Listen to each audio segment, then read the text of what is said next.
What's up, guys? It's Coach Grant with First Down Training, and today we're going to be breaking down some good and bad examples of wide receiver stock blocking, okay? So we're going to be talking about what you guys could do, or just blocking in general, not necessarily stock blocking, but what you guys can do to be a better pass or run blocker and just obviously make those plays that jump out on film to a college coach, right? Because they're going to be looking for the ability for you to be able to block. Blocking is how you can stay on the field. But first things first, fellas, I want to talk to you guys about a 28-day wide receiver gym program. If you check out the very first link in the description, you guys, full 28-day workout plan to help wide receivers with route running, flexibility, explosiveness, grip strength, core strength, upper body strength, all the above that you need to be a successful receiver. Link in the description, very first one. Let's get started with this video. So we're going to be looking at here, bottom left corner of the screen, right? So we're going to be looking at Curtis Samuel.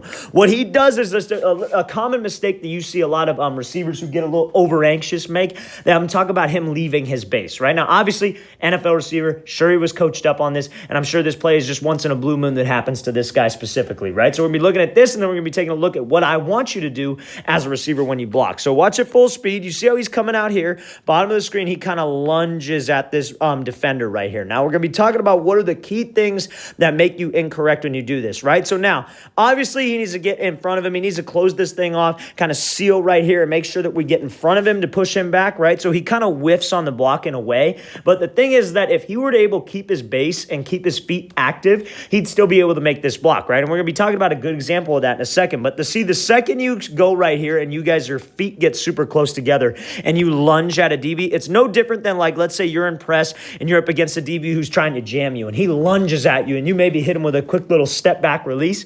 He's off balance, right? So if we could get him to be off balance, that allows us to be able to make something happen. That allows us to be able to make a move, get up into this route and avoid that jam. Same thing with a block, right? If you guys lunge at him and you lose your base, like you see how he loses his base completely right here because his feet get close together and he's reaching, right? That just allows him to shed and he's able to go. Now, let's say we were in open field, right? And this DB, and we try to lunge at a DB like this and we completely lose my balance. He's just going to make a quick move and go around me. So the main things that you want to focus on when you're trying to block is that you have a strong base. Your feet stay active and you close the distance, but you make sure that you keep your base as you're closing the distance. We never want to be in this position where we're lunging out, right? We don't want to lunge out for this DB because then I'm going to whiff and then I'm not going to be able to get as strong of a position. And you see how he actually falls off of this thing, right? He loses his feet completely because of how much we're lunging. You guys got to make sure that you keep your balance when you're going at a DB to block him, okay? So keep your base. That's where your balance comes from.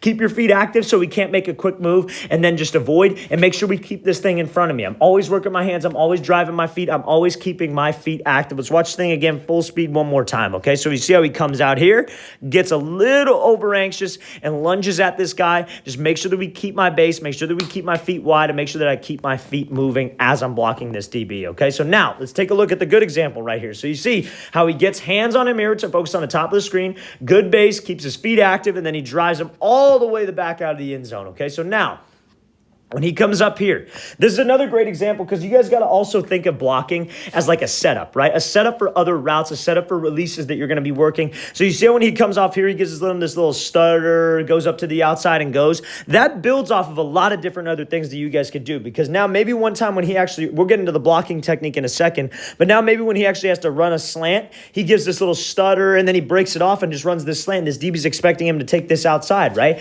Everything's a setup. You got to work even when the play's not designed for you, even when you know you're not getting the ball, you got to make sure that you work to set up this DB to make him bite on something, right? So now let's talk about this. When we're here and we make this block, right, we decide to get hands. He decides to engage with this DB. You see how when he's here, good base. That's number one. And look how wide his base stays, right? His base stays wide. He's in a good, explosive, balanced position right here. That's the key to being able to be an efficient blocker, right? So many people, what they'll do is they'll come off the line, like I said, and they'll lunge, they'll leave their feet behind them. They don't work. They don't have their feet underneath them. You guys got to make sure that you keep a wide base. Now, you see when he's driving him back towards the field, you see how he keeps his feet driving. That's the key right there because this DB is going to be trying to pull you. He's going to be trying to rip your hands down. He's going to be trying to juke you out and go around you to go make a play on this ball carrier, right? So we got to make sure that that doesn't happen. That comes from your base. That comes from you having your feet active because how many times have you seen it like, let's say, for example, like you're open field. Let's say you caught like a screen and you're running out of safety and this safety's right here, but his feet are flat. He's not keeping his feet active. He's not moving with you,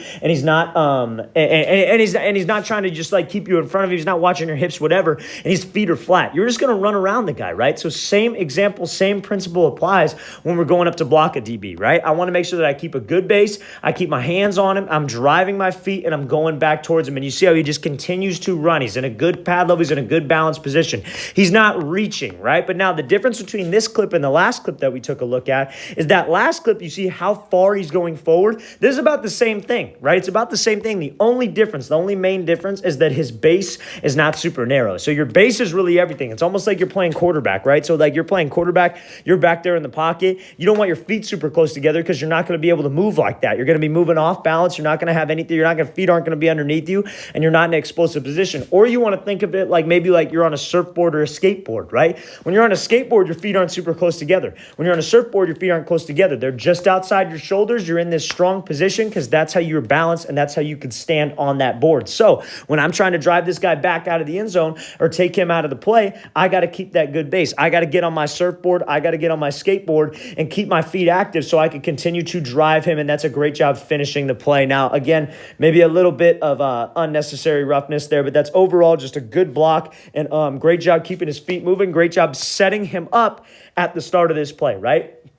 And if your job, like let's say a lot of you guys sometimes, and I want to include this in this video as well, because I want to make sure that you guys have this down. Let's say you're backside of a run play and your job is just to run the guy off. Don't just run a lazy release and just go. You guys should be setting up other moves. Everything's a setup. Every single time you step on the field, you can work a different release. You could work one of these blocking techniques. You could work something that will further help you out in the game when you're actually going to be getting the ball. Okay, so that's something that you got to be able to do. Anytime you're backside of a run, front side of a run, it's all about blocking, getting in front of him, keeping a good base, keep those feet active, close the distance, and then make a play and drive him back. Let's watch this thing again, full speed one more time. So great job here, being patient, and then getting in front of him, making that block. Keep that good base, keep your feet moving, and drive him all the way back. That's great job by that receiver, being physical and not being afraid of the contact. All right, guys, I really want to thank you for watching. I really appreciate it. If you guys have any questions at all, please leave those in the comments below. I'll get back to you as soon as possible. And also, fellas, again, if you want to get a 28-day wide receiver gym program, get stronger in the gym,